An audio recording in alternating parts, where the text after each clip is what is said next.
ছাত্রীকে নৃশংসভাবে নির্যাতনের অভিযোগ।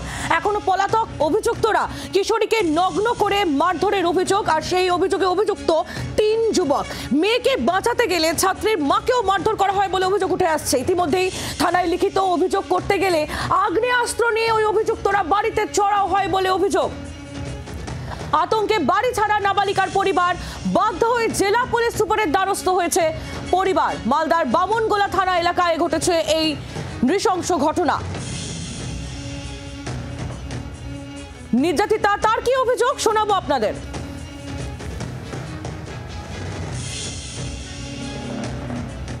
বাড়িতে আমি একাই ছিলাম, আসে মানে না বলে ধর্ষণ করার চেষ্টা করে, মানে তারপর চিল্লা চেঁচামেচি করে, তারপর মারা আসে। তারপর মানে রাত কয়টা 11টা না কয়টার দিকে আসে, মানে হুমকি দেয়। হুমকি কেন দিচ্ছিল তা তো বলতে পারবো না। কাউকে বলতে বারণ করছিল? হ্যাঁ, বলতে বারণ করছিল, আর মানে কোর্ট থানা করতে বারণ করছিল। ওদের হাতে মানে পিস্তল ছিল, হুমকি দিয়ে যায়। এখন কি আতঙ্কে আছো? হ্যাঁ। মানে কি রকম আতঙ্কে আছো? মার্ডারে। কি নাম যারা এইরকম করেছে? মানে প্রতাপ গুপ্তা আর জয় গুপ্তা। নির্যাতিতার বক্তব্য আমরা শুনলাম। যখন এই ঘটনা ঘটছিল তখন মেয়েকে বাঁচাতে যান মা এবং তাকেও মারধর করা হয় বলে অভিযোগ। নির্যাতিতার মা তিনি কি অভিযোগ করছেন শুনবো। আমি ঠেকুয়া বানাচ্ছিলাম রান্না করে, তো মেয়েটা চিল্লাচিল্লি করলো। তারপরে যে প্রতাপ গুপ্ত ছিল, এই জামা টামা সব উদ্দামা করে মেয়েটারও আর এই প্রতাপ গুপ্তরও।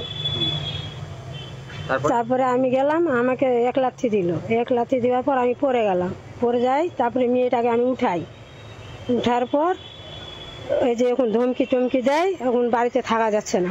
এতদিন হয়ে গেল পুলিশ ব্যবস্থা নিচ্ছে না? না। কেন নিচ্ছে না? কেন নিচ্ছে না কিভাবে বলবো। আপনারা বিচার চান? হ্যাঁ। মালদায় কিশোরীকে নৃশংস নির্যাতন, আর এই ঘটনা ইতিমধ্যেই রাজনৈতিক চাপানুতো শুরু হয়েছে। বিরোধীরা সুর চড়াচ্ছে, বিজেপির তরফ থেকে কি বলা হচ্ছে আমরা শুনবো, পাশাপাশি তৃণমূলই বা কি বলছে শোনাবো আপনাদের। এরা দিন দুপুরে যখন একটা বাড়িতে ঢুকে একটা মেয়েকে ধর্ষণ করার চেষ্টা করছে বাড়ি ভর্তি লোকের মধ্যে, তারা কি মাত্রায় শক্তিশালী, কি মাত্রায় প্রভাবশালী, এবং তাদের নিশ্চিতভাবে তারা শাসক দলের ছায়ায় আছে এবং এটা পুলিশ জানে। সেই কারণে পুলিশ ধামাচাপা দেওয়ার চেষ্টা করছে। পশ্চিমবঙ্গ না বাংলাদেশে আছি এটাই তো বোঝা মুশকিল হয়ে গেছে।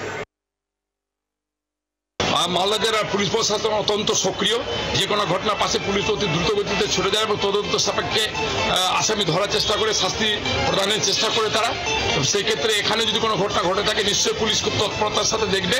আপনারা যেটা বললেন আমি সেটা তদন্ত করে দেখে নিয়ে আপনাদেরকে পরবর্তী বলতে পারবো। যারা করেছে তারা যদি দোষী থাকে, দুষ্কৃতির কোনো রং নেই, দুষ্কৃতির কোনো ধর্ম নেই, কোনো জাত নেই।